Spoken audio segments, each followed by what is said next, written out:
Salut tout le monde, j'espère que vous allez bien. Alors on se retrouve aujourd'hui pour une nouvelle vidéo. Et comme d'habitude, avant chaque vidéo, je tenais à remercier toutes les personnes qui ont liké, qui sont abonnées, qui ont commenté, qui ont partagé. Franchement, merci à vous, ça fait hyper plaisir. Et si jamais le contenu de la chaîne vous plaît, n'hésitez pas à vous abonner, activer la petite cloche des notifications, laisser un commentaire pour poser vos questions, des suggestions ou alors me reprendre sur une bêtise que j'aurais dite. N'hésitez pas, j'estime que YouTube est là pour ça. C'est fait pour partager notre passion, mais aussi pour pouvoir avoir un échange avec plus de monde et aussi pouvoir se remettre en question. Donc voilà, merci à vous, merci infiniment.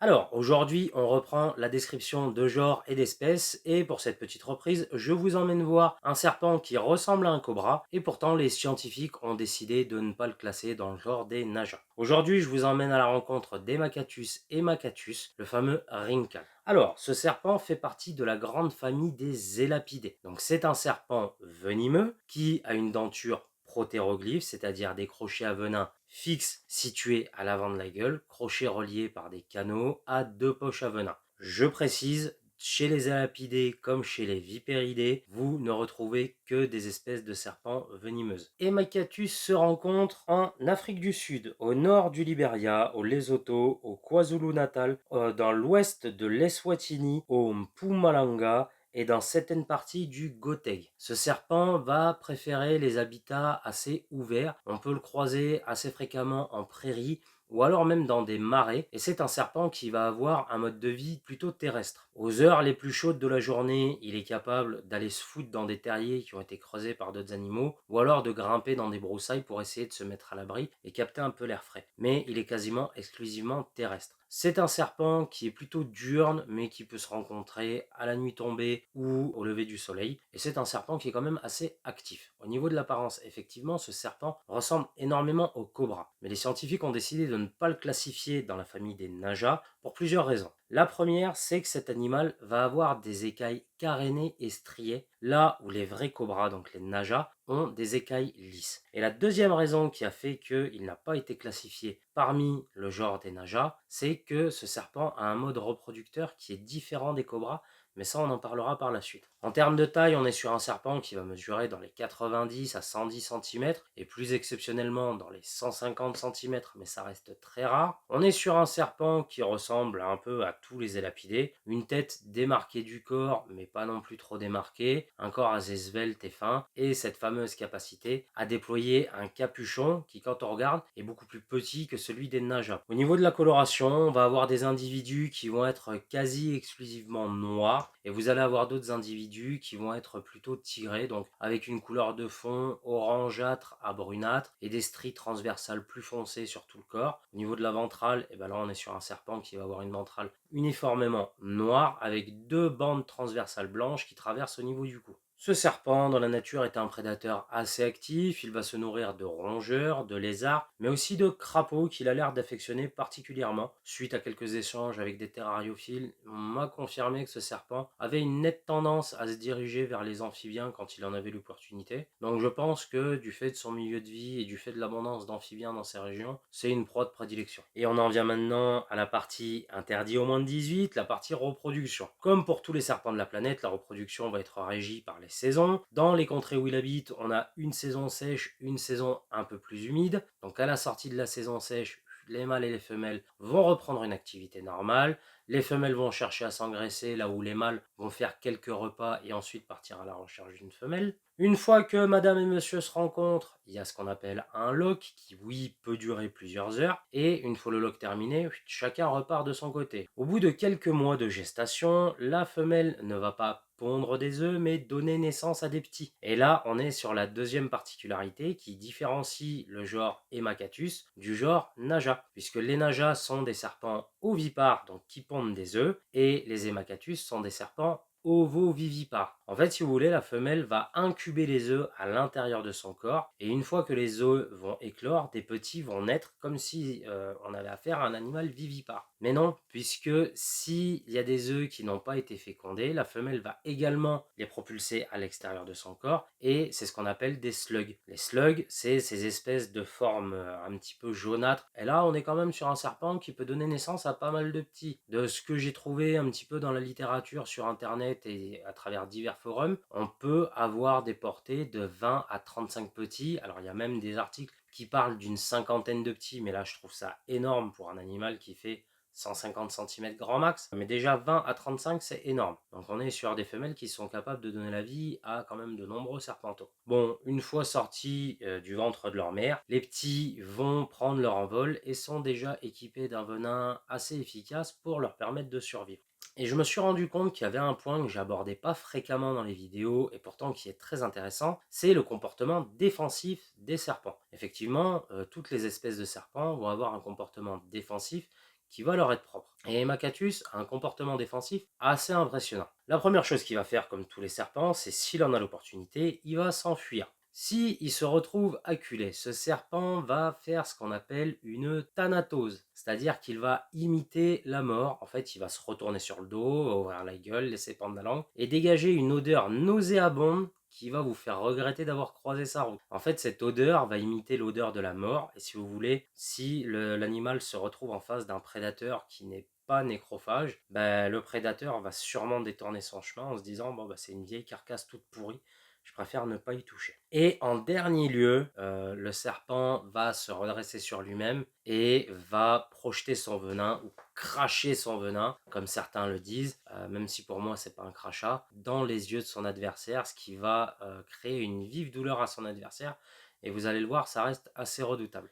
On arrive maintenant à la partie qui, vous le savez, m'intéresse le plus, à savoir le venin. Hemacatus a un venin essentiellement neurotoxique et partiellement cytotoxique. Petit rappel, un venin neurotoxique va avoir un impact sur votre système nerveux en foutant le bordel dans la transmission de l'information du cerveau au reste des organes et des muscles qui composent votre corps. Donc en fait, ça va provoquer des syndromes qui peuvent être assez graves, voire mortels, comme une paralysie cardio-respiratoire qui entraînera la mort. Ensuite, le venin cytotoxique, lui, il va avoir une fonction de destruction des cellules. On appelle ça la lyse cellulaire. Si vous voulez, ce venin va s'attaquer à l'enveloppe de protection de vos cellules en la détruisant, ce qui va faire que vos cellules vont mourir et ça provoquera une dégénérescence plus rapide. Donc derrière, ça va induire que votre organisme va être beaucoup plus perméable au venin, ce qui va lui permettre de circuler plus facilement, mais aussi des nécroses qui vont apparaître et une nécrose, c'est tout simplement une mort tissulaire dû au non-renouvellement de vos cellules. Et ça, c'est pas cool non plus parce qu'une nécrose, dans certains cas, peut amener jusqu'à une amputation pour éviter une septicémie. C'est vraiment pas cool. Avec les hémacatus, vous en arriverez pas à ce point-là puisque le côté cytotoxique, enfin, l'impact cytotoxique du venin est très faible et on voit apparaître des nécroses dans certains cas d'envenimation. Par contre, j'ai absolument pas trouvé la DL50 du venin d'hémacatus. J'ai eu beau chercher dans ma littérature, sur internet, dans les forums, j'ai absolument pas trouvé de chiffres. Donc pareil, si jamais il y en a un de vous qui a cette info, n'hésitez pas à la mettre en commentaire. Il y a des personnes que ça pourrait intéresser. Au niveau du rendement du venin, j'ai trouvé que le poids sec sur le site de la WCH Toxinologie et on est sur un rendement sec de 80 à 120 mg de venin. Ce qui laisse à supposer que au niveau rendement liquide, on a quand même un beau rendement de venin. Bon, on va faire un petit peu le tableau clinique des symptômes si jamais vous vous faites mordre et envenimer par un serpent du genre Hemacatus. J'ai parcouru plusieurs sites, j'ai trouvé des tableaux symptomatiques qui correspondaient à peu près tous, donc c'est pareil, j'ai décidé de prendre celui du site de la WCH Toxinologie, site que je vous recommande d'ailleurs si les espèces de serpents venimeux vous intéressent, et on va voir les symptômes. Donc, dans un premier lieu, vous allez ressentir une douleur et un gonflement local va apparaître. Vous allez voir la formation d'un œdème. Ensuite, vous allez pouvoir ressentir des maux de tête, des nausées, des vomissements, des douleurs abdominales, de la diarrhée, des étourdissements, un collapsus ou des convulsions. Un collapsus, c'est un collapsus cardiovasculaire. En fait, votre cœur ne va pas fonctionner correctement. Et dans de plus rares cas, on va voir apparaître un syndrome qu'on appelle syndrome de paralysie flasque, qui est un syndrome qui est classé comme rare d'après l'OMS, mais qui peut apparaître suite à une envenimation. Un syndrome de paralysie flasque, en fait, c'est l'apparition d'une paralysie soudaine et subite, sans qu'il y ait de symptômes pouvant prédire cette paralysie qui apparaît. Et c'est ça qui rend une envenimation d'Hemacatus assez dangereuse. C'est parce que justement, on ne peut pas prévoir cette paralysie flasque, mais elle peut survenir. C'est arrivé à plusieurs reprises. Alors, on ne sait absolument pas encore pourquoi est-ce que ça se produit chez certains patients et chez d'autres, ça ne se produit pas. Mais c'est pour ça qu'aujourd'hui, les services de santé prennent les envenimations de Rincal au sérieux.